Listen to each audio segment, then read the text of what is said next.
शास्त्र को साक्षी मान करके जब भी हम कोई संकल्प ग्रहण करते हैं, व्रत नियम ग्रहण करते हैं, तो हमारा कल्याण तब होता है जब हम हर परिस्थिति में उस व्रत का अक्षरशः सही तरीके से पालन करते हैं। शास्त्रों में ऐसे बहुत सारे उदाहरण मिलते हैं। प्राण जाए पर वचन न जाए। एक जैन श्रावक तो छोड़ दो, सियार का उदाहरण मिलता है जिसने रात्रि भोजन त्याग किया। प्राणों को त्याग करना उसने मंजूर स्वीकार कर लिया, लेकिन पानी उसने नहीं पिया। एक चांडाल जिसने कौवे का मांस त्यागा, जिंदगी चले गई, अपने आप को बचाने के लिए उसने कौवे का मांस का सेवन नहीं किया। एक एक भील ने कौवे का मांस त्याग दिया था। यमपाल चांडाल जिसने सूली न चढ़ाने का नियम लिया था 14 को, उसे भी सजा हो गई, उसे सरोवर में डलवा दिया गया मगरमच्छ से भरे हुए। फिर भी वो डरा नहीं, अपने नियम को उसने छोड़ा नहीं। प्राण जाते हैं तो चले जाएं, लेकिन मेरा नियम नहीं जाएगा। तो जो ऐसी दृढ़ आस्था रख कर के, दृढ़ संकल्प रख कर के अपने व्रतों का पालन करता है, उसी आत्मा का कल्याण होता है।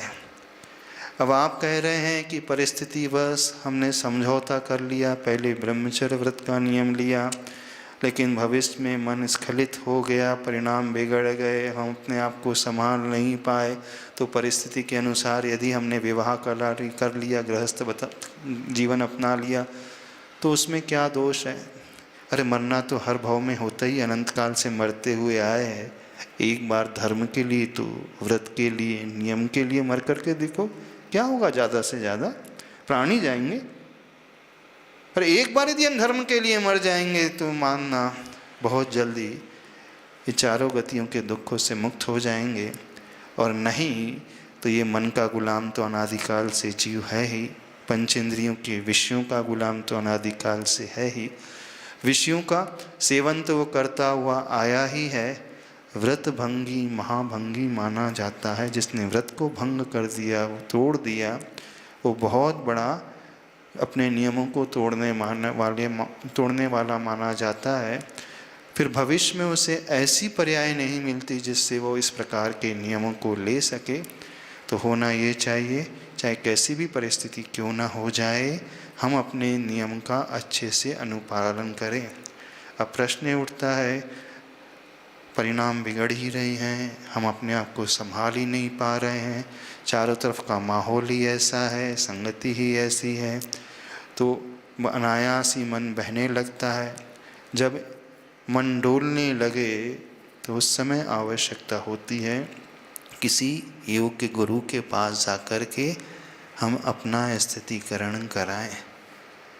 देखो, अनादिकाल के संस्कार है, मानते हैं, कर्म का तीव्र उदय आ सकता है, मानते हैं, और अच्छो का आया है ये भी स्वीकार करते हैं। पर ऐसी परिस्थिति में जब कर्म का तीव्र उदय आ रहा है, मन भावों में बह रहा है, तो उस समय हम किसी योग्य गुरु के पास जाकर के अपने विचारों को रखें और उनका उपदेश पा कर के, संबोधन पा कर के अपने आप को पुनर्स्थापित कर पाएँ। ऐसा तो प्रयास होना चाहिए, ये सही रास्ता है।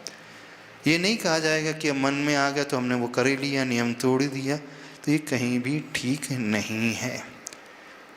अब फिर भी यदि आपको महसूस हो रहा है हमसे बहुत बड़ी गलती हो गई, तो उसका उपाय ये है, अब डैमेज कंट्रोल करो, गुरु के पास जा कर के प्रायश्चित का निवेदन करो, अंतरंग से पश्चाताप करो कि मैंने क्या कर दिया, भावों में आकर के, इंद्रियों के विषयों की लालसा में आकर के अपने इस व्रत को तोड़ दिया।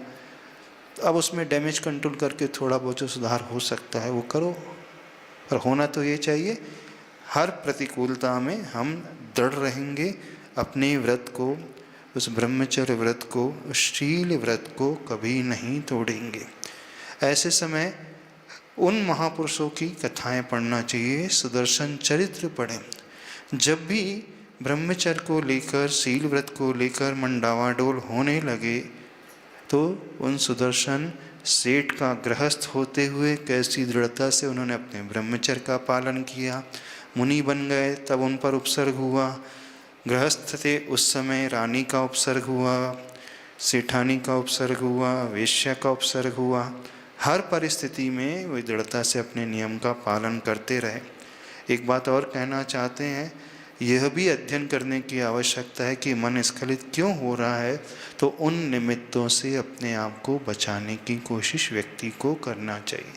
उस प्रकार की मूवीज़ हैं, टीवी हैं, सीरियल्स हैं, वीडियोज़ हैं, मोबाइल है, उनसे अपने आप को बचाओ। उस प्रकार की संगति से अपने आप को बचाओ। तो अच्छी संगति का आलम्बन लें, अच्छे शास्त्र स्वाध्याय का आलम्बन लें, गुरु की संगति का आलम्बन लें। उनकी चरण सन्निधि में रहेंगे तो हम अपने आप को संभाल भी सकते हैं।